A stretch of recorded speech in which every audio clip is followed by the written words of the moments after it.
Minister Modi, why don't you take some questions from the freest press in the world? मैं 3 चीजें बोलना चाहता हूं। पहली चीज बोलने नहीं दे रहे हैं। मोदी जी घबराए हुए हैं। आपने देखा जो ट्रेड डील 4 महीने से रुकी हुई थी। 4 महीने से कुछ बदला नहीं। किसी न किसी कारण, जो मैं जानता हूं नरेंद्र मोदी जानते हैं। नरेंद्र मोदी जी ने कल शाम उस डील को साइन कर दिया। नरेंद्र मोदी जी पर प्रेशर है, भयंकर प्रेशर है। और नरेंद्र मोदी जी का जो इमेज का गुब्बारा है,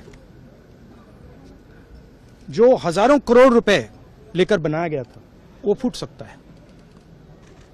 इशू ये नारावाने की स्टेटमेंट नहीं है, ये साइड शो है।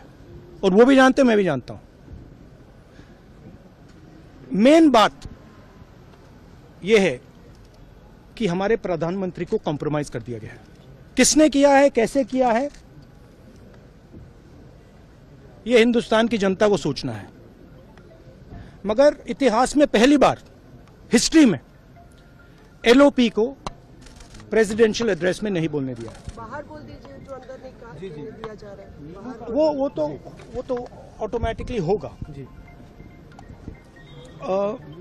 बट ये आप समझिए, और हिंदुस्तान के जो किसान हैं, आप सब समझिए कि इस ट्रेड डील में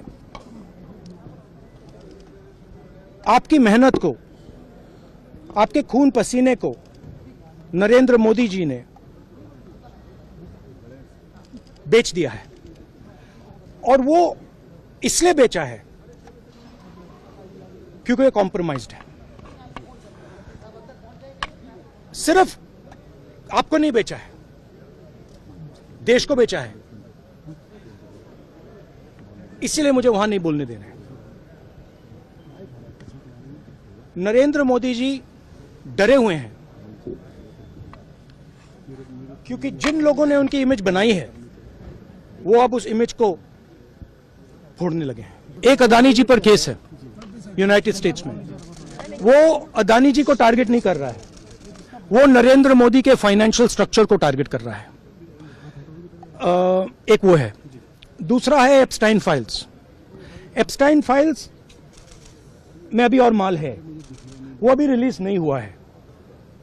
इसीलिए इस दबाव में आकर एप्स्टाइन फाइल्स में जो है, जो पूरा देश जानना चाहता है, मगर अभी अमेरिका ने रिलीज नहीं किया है।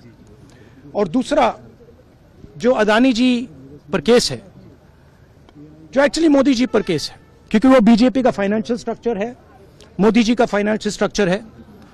तो ये 2 प्रेशर पॉइंट्स हैं। और आप ये बात समझ लो, देश ये समझ ले कि प्रधानमंत्री कॉम्प्रोमाइज्ड है। दोस्तों, आपके स्क्रीन के दोनों साइड में 2 वीडियो चल रहा है। इन दोनों वीडियोस को देखकर बताओ, इन दोनों नेताओं में से कौन ज़्यादा बेहतर है।